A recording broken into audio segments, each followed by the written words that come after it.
I will. I've been here before. Doris Barron, I'm Director of Medical Services at JRC. I've been there 28 years, and I've been sitting here, I think, about 20 years that I've been coming here. I want to clear up. It's nice to leave me to the end, because then I have a lot of things that I want to tell you that may have been questionable. The first was right away with the burns and the smell of burning flesh, etc., etc. I said it here last year, I'll say it again. It's amazing how you work at a place for 2 years, 2.5 years, with that odor of burning flesh, and you don't report it until you're walking out the door with your pink slip in your hand. And that was the case of the young man last year. Now, 2 years ago.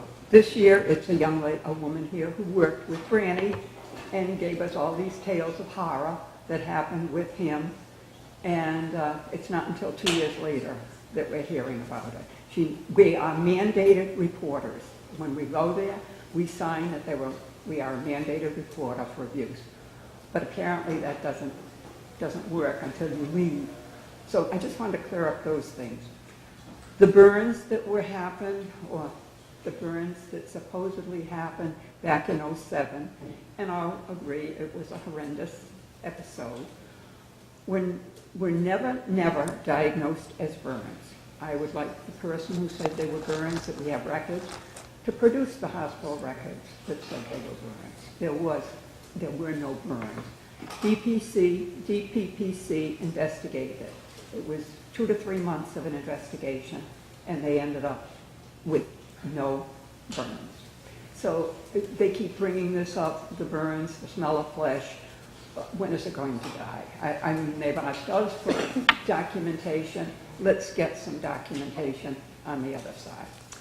Now we'll go on to Branny, who was here and who was being held by his uncle.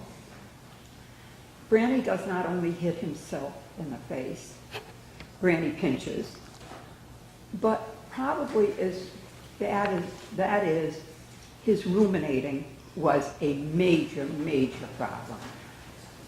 Ruminating is bringing up your food and projectile vomiting it. Now, Branny, when the staff worked with him, they cut a hole in a black trash bag and wore it. Because if you were this far away from Brandon, you were vomited upon. We have video of it. He could just spontaneously project everything in his system on you. If you gave him something good to eat, sweet, that was even better, because you could bring it up again and taste it a second time.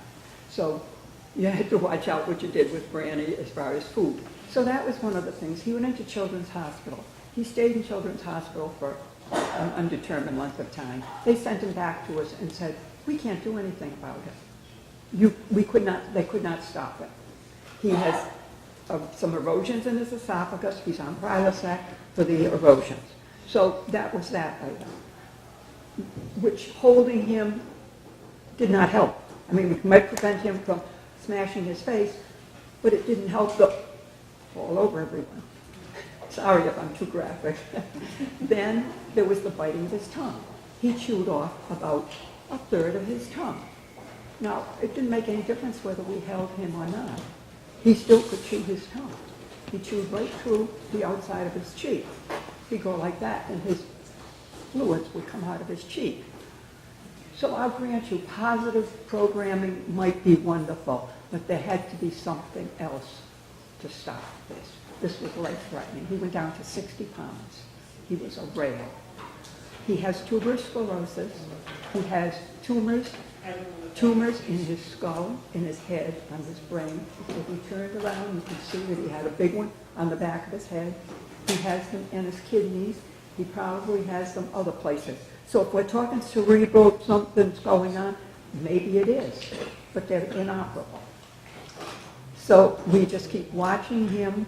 If he starts showing blood in his urine, that's a danger point. These tumors are probably enlarged. He has MRIs frequently, and this is our problem with him. So he's not just someone that we can say, okay, we're going to hold him, and he's not going to hit himself. So that was really what I came up to say, just to straighten out a couple of things that went on earlier, so that you get a little more insight into a couple of these young people. Thank you very much. Appreciate your testimony.